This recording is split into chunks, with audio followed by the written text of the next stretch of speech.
to move on to the second topic now. I'm going to read a little scenario, and we are going to shift our focus a little bit more directly to entitlements. Social Security, Medicare, Medicaid, of course, being the biggest entitlement programs that we have. So here's the scenario. Your great Aunt Sue will never vote for a Republican because those heartless Republicans want to cut her Social Security and Medicare, while the Democrats will protect it. What do you say to Aunt Sue? I've got government housing and I've got all these things, and it's all going to be taken away if you vote for a Republican. Paul Ryan's plan, you were going to be unaffected. You shouldn't worry about anything. He's trying to look out after me, because when I get to be your age, there's just going to be no money left. And I think that he's trying to fix the problem for me, my kids, your grandkids, and on down the line.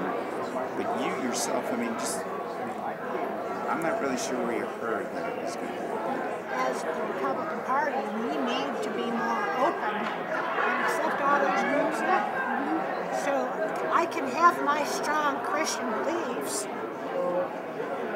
but it doesn't mean that I won't accept your niece or nephew, whatever the story is. I'm still going to welcome them into the fold, because they may be very fiscally conservative. They may believe in personal responsibility, and they might want individual freedoms, all those things that we want. They just have different belief systems. Personally, I think the Republican Party needs to try to stop talking to social issues altogether. If we don't get our fiscal country in line, none of the rest of it's going to count. I mean, you say, they worked all their life. Well, I've worked all my life. I've worked hard. I put my money in for Social Security. I put my money in for any other entitlement that they've come up with. And I think I deserve it just like they do. So, but I think the reality is that we've got to have a point where we just can't continue to keep upgrading all these costs that someday, we're going to have to pay a price for. We're always talking about putting a face on the issue, all right? And so if Aunt Sue came up to me and asked this question about cutting entitlements, I would say, Aunt Sue, you are absolutely right. You have been paying into this system for 40 or 50 years. You are absolutely entitled to get back some of what you've been putting in there. That is a true entitlement. This is different from welfare. People have not put something into it, which is effectively confiscation. Well, I mean, one of the things you mentioned was about mismanagement, and you pointed the finger of blame at President Obama. Since he's been president, you've had a massive increase in the number of people who've gone on Social Security disability. And that, of course, is also going to affect Aunt Sue, because pretty soon there's going to be no money left for her.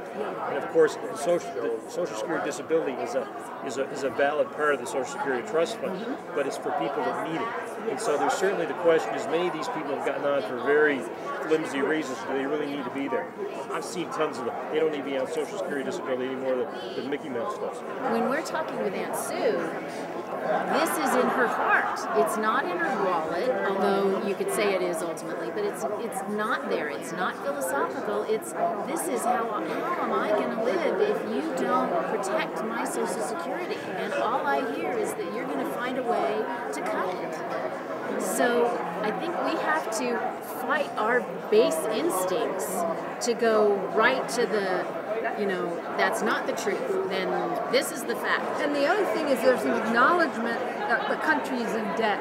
And without saying Obama or Democrats or anything like that, there was just kind of a consensus that we understand that we're in trouble, that something has to give, but we're not going to touch Aunt Sue's Medicare and Social Security, but we are going to have to honestly look at some of the concerns that will help this situation.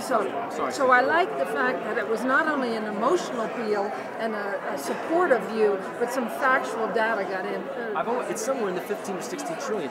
Put that down to a family that makes $50,000 a year.